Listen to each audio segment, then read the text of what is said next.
ADHD, thank you, yes, not in the programme, but definitely with the programme. See, there you go, see what I did there? That's ADHD for you, makes quick connections.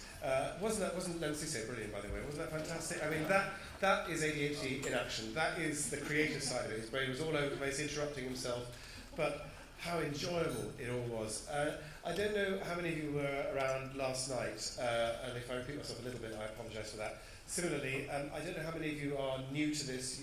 There may be many of you who know much, much more about ADHD than I do. All I can tell you over the next hour and a half, minute now.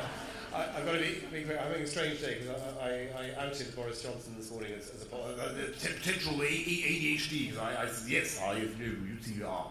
Yes. Because I see that brain, I see that hair. He's got ADHD hair. If nothing else, I think that's the badge of, yes, here and Donald Trump shaking your hair. But no, I think it's important. No, I'm not going to do David Cameron either, but I think it's the right thing. I think the right people say, are we going to make the rich richer or the poor poorer? I think we can do both. Thank you. So let me tell you very quickly about what involved me in this. A family member of mine was diagnosed with ADHD. And seeing their experience made me think back to my own childhood, and it rang an awful lot of bells. My inattention, my impetuosity, my impulsiveness, is that the same thing? My inability to concentrate, easily distracted, all of those things. And I thought, gosh, I recognise all this. And so I came to ADHD Foundation 2 or 3 years ago, and what I've seen has been transformative. They do amazing work, and I'm so glad that you have discovered them too. If you think about it, one of the analogies I often use is think of an open plan office, a crowded open plan office. There's so many things going on, so many people in the office. You've got your computer on, all sorts of things. Your emails are coming flooding in. You've got a YouTube thing going on in the background. You've got your phone next to you, which has got WhatsApp and Instagram and all the other things going on, and they're beeping at you all the time with new messages.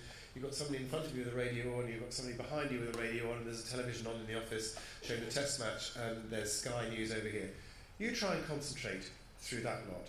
That's what it's like living with ADHD. But imagine that in the mind of a child aged 5, 6, 7, and this is where you come in. It's so difficult for an ordinary child, forgive me for that heuristic, we talked about that, forgive me for that, just the shortcut, to concentrate, to sit still, to not be distracted. That is hard enough for any normal child, but for an ADHD child, it is impossible because there is so much going on.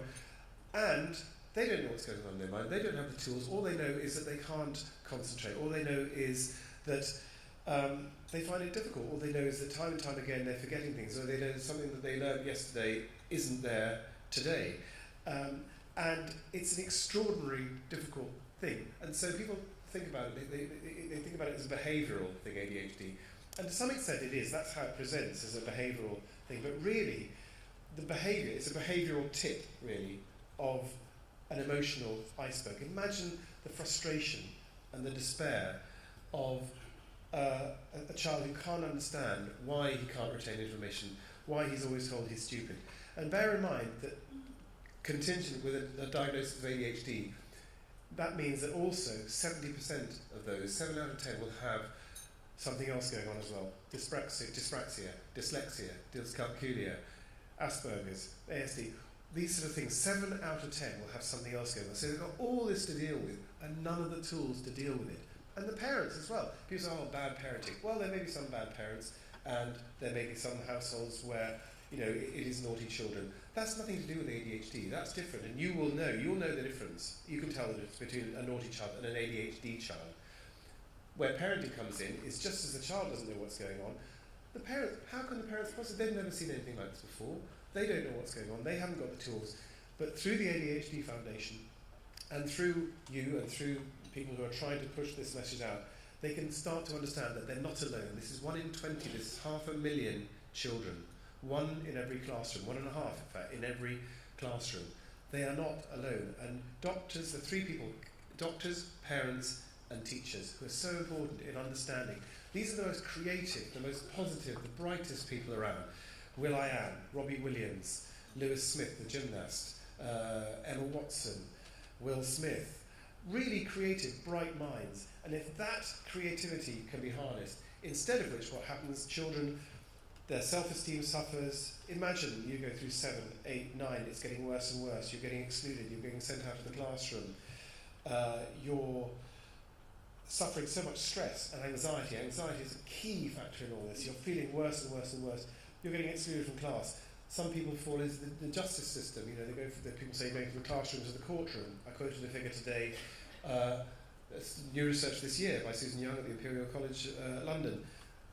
30% of offenders in youth offending institutions throughout the world, 30% have ADHD. The figure for adults is 26%. Imagine if all of those were freed, even if the majority of those are freed up, instead of leading lives outside society, to lead incredible lives at the leading edge of society. Not only actually would it be a fantastic, transformative social change, but also for every child going through school years untreated and unsupported, that's a cost of something like £45,000 through their school career in terms of the extra support they need, in terms of the managing of that, if it's unsupported and undiagnosed. I mentioned the prison thing.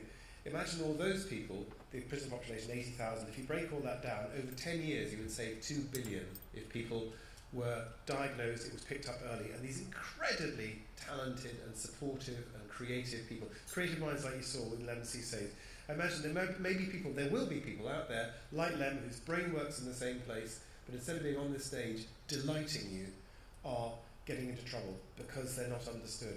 It's incredibly important. So I want you to see it in terms of the exciting world that you can up, the fulfillment for this generation of children that you are responsible for, who could be a generation that isn't locked in a prison of this condition that they can't understand and they get stigmatized for and people don't understand, to being actually, I know what you've got, and actually let's work together, because actually I'm quite jealous. If I can finish with the Brecht analogy about the oyster. You may have heard this before. But Brecht had this analogy of the oyster, which produces the pearl because it has an infection. And that's what there's an infection inside the oyster, and that goes on to produce the pearl. Now, do we want healthy oysters, or do we want oysters that produce pearls because we recognise and we farm them and we love the pearls that they produce? That's my world, and thank you for making it increasingly possible. Thank you.